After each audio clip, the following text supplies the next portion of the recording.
ঈদুল আজহা মুসলিম উম্মার জন্য এক মহান ইবাদত ও ত্যাগের প্রতীক। এই দিনে কুরবানি করা পশুর মাংস নিয়ে অনেকের মনে একটি সাধারণ প্রশ্ন থাকে, কুরবানির মাংস কতদিন পর্যন্ত সংরক্ষণ করা যায়? কোনো মতবাদে দাবি করা হয়েছে ৩ দিনের বেশি কুরবানির মাংস রাখা নিষেধ। এটা কি আসলে সত্যি, নাকি এটি কোনো বিশেষ পরিস্থিতির নির্দেশনা ছিল? এই প্রশ্নের উত্তর জানতে হলে আমাদের যেতে হবে ইসলামী শরিয়া ও সহিহ হাদিসের আলোকে।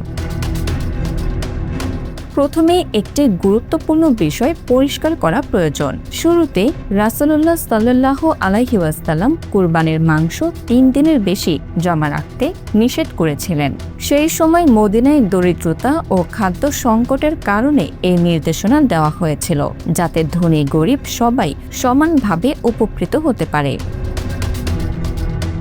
সহিহ মুসলিমে বর্ণিত এক হাদিসে উল্লেখ আছে, একবার মরুভূমি থেকে অনেক দরিদ্র মানুষ মদিনায় আসলে রাসূলুল্লাহ সাল্লাল্লাহু আলাইহি ওয়াসাল্লাম সাহাবাদের বলেন ৩ দিনের বেশি মাংস না রেখে তা দান করতে। কিন্তু পরবর্তীতে যখন পরিস্থিতি স্বাভাবিক হলো, তখন তিনি এই নিষেধাজ্ঞা তুলে নেন।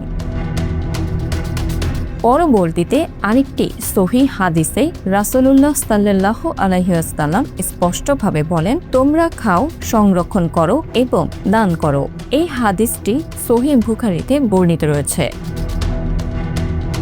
অন্য একটি বর্ণনায় সাহাবী সালামা ইবনে আল আকওয়া রাদিয়াল্লাহু তাআলা উল্লেখ করেন, পরের বছর সাহাবীরা জানতে চাইলে রাসূল সাল্লাল্লাহু আলাইহি ওয়াসাল্লাম বলেন, আগের নিষেধাজ্ঞা ছিল কেবল তখনকার বিশেষ পরিস্থিতির কারণে, সাধারণ বিধান হিসেবে নয়।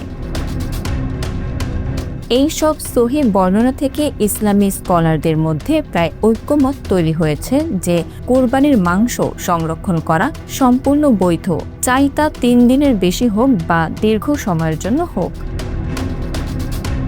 বর্তমান যুগে বিষয়টি আরও সহজ হয়েছে। ফ্রিজ ও ফ্রিজারের মাধ্যমে কুরবানির মাংস অনেকদিন পর্যন্ত নিরাপদভাবে সংরক্ষণ করা সম্ভব। তাই অধিকাংশ আলেমের মতে প্রয়োজন অনুযায়ী মাংস সংরক্ষণে শরীয়তের কোনো বাধা নেই। ফিলিস্তিনের আল-কুদস বিশ্ববিদ্যালয়ের ইসলামী ফিকহের অধ্যাপক হুসাম আল-দিন ইবনে মুসা আফানা সহ অনেক সমকালীন আলেমও বলেছেন, ৪ মাযহাব হানাফি, শাফি, মালিকি ও হানবালি সবগুলোর অধিকাংশ মত অনুযায়ী মাংস সংরক্ষণ করা বৈধ। তবে এখানে কিছু গুরুত্বপূর্ণ নৈতিক ও শরীয়তগত বিষয় অবশ্যই মনে রাখতে হবে।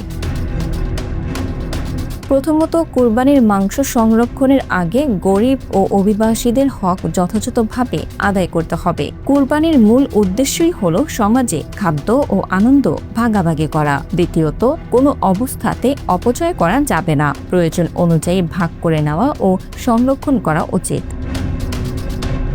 তৃতীয়ত, স্বাস্থ্যবিধি মেনে পরিষ্কারভাবে মাংস সংরক্ষণ করতে হবে, যাতে তা নষ্ট না হয় বা ক্ষতিকর না হয়ে ওঠে। সবশেষে কুরবানির আসল শিক্ষা হলো ত্যাগ, তাকওয়া এবং মানব সেবা। শুধু পশু জবাই নয়, বরং নিজেদের ভেতরের অহংকার ও লোভ ত্যাগ করাই এর মূল উদ্দেশ্য। তাই কুরবানির মাংস সংরক্ষণ হোক বা বন্টন, সবকিছুর মধ্যে যেন আল্লাহর সন্তুষ্টি অর্জনের নিয়ত থাকে। কারণ কুরবানির প্রকৃত আত্মা হলো আল্লাহর নিকট আত্মসমর্পণ এবং মানবতার পাশে দাঁড়ানো। Bangla affairs news desk.